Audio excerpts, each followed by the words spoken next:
Hey YouTube, I know it has been a minute, but your girl just been working here down in sunny Florida and working a lot of hours. Well, I shouldn't say a lot of hours, but more than 40 a week. And what else? Going to school. I have one class left to finish my MBA. My graduation is June 18th. Yay! I had planned to go to Phoenix, but I'm not going to go to Phoenix. And the beauty of University of Phoenix is that you can graduate on any campus nationwide. So I plan to take my graduation back to the D, to my hometown where I'm from. So June 18th, I'll be at Ford Field. So if you're in Detroit and you're watching me, feel more than welcome to come down to Ford Field and watch your girl walk across that hot stage getting that Master's in Business Administration. So got one class left, almost there. Excited about that. Even more excited because the goal that I set for myself, I am definitely one class away from achieving, which was to get an A in every single class. And I have done that. It has not been easy. I thought that at first these teachers are just, I thought they just easy, you could just sit back and get an A, but no. There has definitely been some classes where I had to pull out all the stops in order to make that A, and I have either gotten an A or an A minus. So that's where I'm at. So what am I doing? What have I been doing? That's it. Working, coming home, doing schoolwork. And I've been reading still, and that's the reason for this video today. Even though I still got to do my my Easter speech for Kenji, and I'm thinking of ideas for that because I know Easter is Sunday, so I'm gonna be in St. Pete this Sunday, and maybe I might do a video on St. Pete. We're taking my great aunt Goldie out for Easter.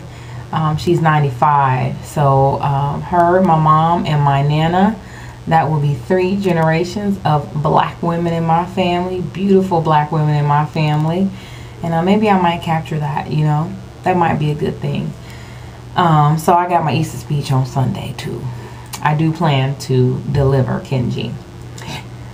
And so the reason for this video today was because I finished, well, I'm not quite finished, but almost finished. And it's funny because I jumped to the end and read the end and didn't finish the book yet. But I am so intrigued by this book that I just wanted to share it with you guys. And this is the book. Well, minus my bookmark here. But this is the book.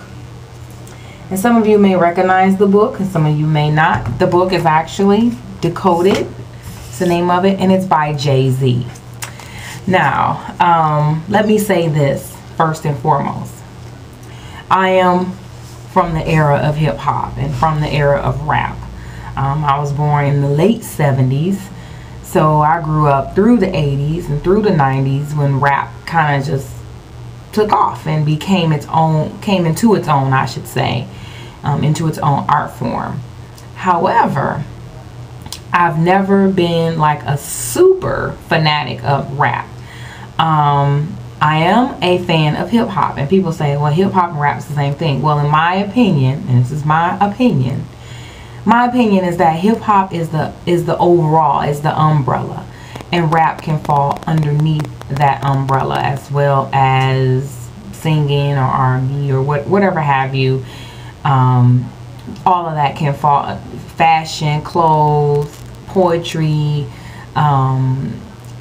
anything, all that can fall under the hip-hop umbrella. And I think that over the last 30 years, it started with rap, and it's definitely grown into something much more than what they probably could imagine it would be. So with that being said, again, I was not ever the huge fan of rap. And in fact, in the early years, Run DMC and Kool Moe Dee and Big Daddy Kane and Eric B and Rakim, I wasn't even into that kind of stuff.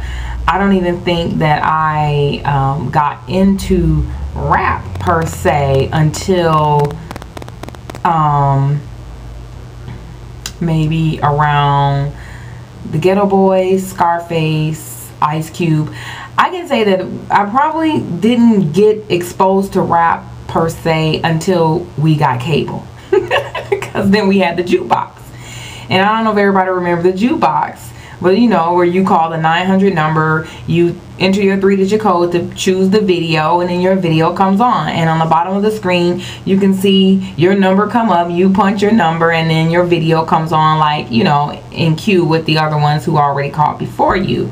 I think that's when I got my first real experience with, you know, mainstream, you know, rap as it would be. Of course, my mom listened to some rap, like she listened to Slick Rick and the early, you know, some of the earlier rap, and she even listened to Live Crew, but we weren't really allowed to listen to it. But you know, we called some, hey, we want some, you know, we heard that, and you know, we heard a Lottie Dottie and when's your wrinkle, you can't be a lover.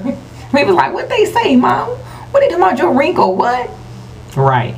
So that was my thing. So as time progressed, long story short, as time progressed, there are some rappers that are dear to me, and Jay-Z has always been one of them.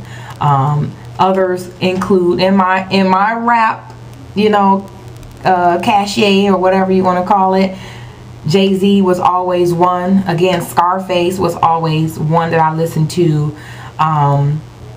Ice Cube was definitely a favorite. Actually, like the Beastie Boys. And then I'm big into conscious rap. Common, Tribe Called Quest, De La Soul, The Roots, Busta Rhymes, the Leaders of the New School. Who else? Queen Latifah. Cannot forget Queen Latifah. Who else? I'm trying to think.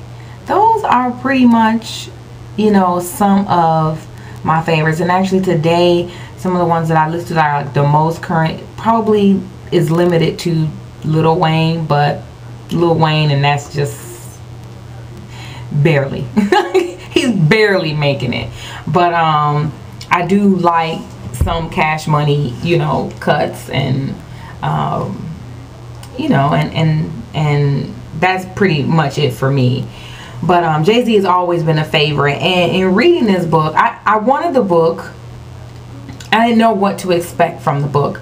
But the one thing I was pleasantly surprised by when I saw it in the store was that he has the lyrics to some of the songs in the book. You know, some of his songs over the years in the book.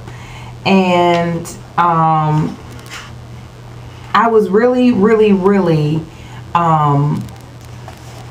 I was surprised to see that. I was surprised to see that he had the lyrics, and he broke down the lyrics in his songs in the book, and they're all in relation to what he's talking about in the book. And I think this book that he's written definitely gives a different view. It shines a different light on rap as an art, rap as a music form, rap as a genre, rap as a culture, rap as a lifestyle. It really does shine a different light on it. I can totally see why Oprah made the comment that she was that she had a different outlook on how she viewed rap after reading his book. And I'm big into Oprah also, and so I know that on her new network, on the OWN network, she has a series called The Master Class, and Jay-Z is actually one of the masters in that series. And it's well known fact that Oprah is not a big fan of rap. In fact, she went on to say that she doesn't like rap, and she also went on to say that she would never have rappers on her show. And Jay-Z is the only rapper that has ever been on her show. And I think it's because he wrote a wonderful piece in this book.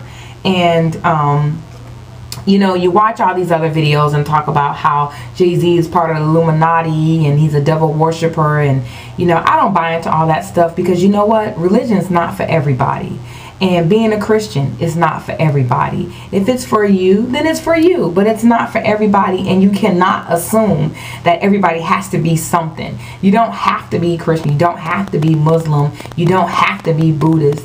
You can just love God as who you are, and for who God is, and for what God is, and just leave it right there at that. And I don't buy into all these videos that all these other folks are out here making, because I think they're stupid, and I think that he thinks they're stupid too, because they don't really take no money out, no money out of his pocket and no food out of his mouth. So I guess they can kick rocks, right? You know. So that's how I look at it. So, but I wanted to read something out of this book, because I've heard this, and I don't think he broke down the lyrics to the Empire State of Mind in this book. I didn't see it, so I don't think it's in here. But shoot, I just lost the page. But I wanted to read something from, hold on, I dropped something. I dropped my bookmark. See, it's my son. Look at that. Class of 2009. So a while ago. So, what I wanted to read was, let me see if I can show you this. On this side is the words, and that's the book, the song, Lucifer. And on this side, what he does is he breaks out certain parts of the song and gives you the context in which he meant the song to mean. And again, what I'm going to read is from Lucifer. And if you don't, you know, the hook of the song is Lucifer, Lucifer, son of the morning, I'm going to chase you out of earth. That song is actually is a sample. It's a reggae song. I actually have the reggae version of that song. So I knew, actually somebody told me who made the song, and I downloaded the song because I like the song. I like the tune of the song. So let me read this before my camera runs out, and then I'll upload this. Jay-Z says this about the song: some people have used this song as an evidence that I worship the devil, which is another chapter for the big book of stupid. It's really just laughable. But the sad part is, it's not even remotely a song about devil worship. It's a song about the intersection of some basic human emotions. The place where sadness meets rage. Where our need to mourn meets our lust for justice. Where our faith meets our inclination to take matters into our own hands. Like karmic vigilantes. People who hear the word Lucifer and start making accusations are just robbing themselves of an opportunity to get in touch with something deeper than that, something inside their own souls. And I couldn't agree more with that. See y'all next time. Bye.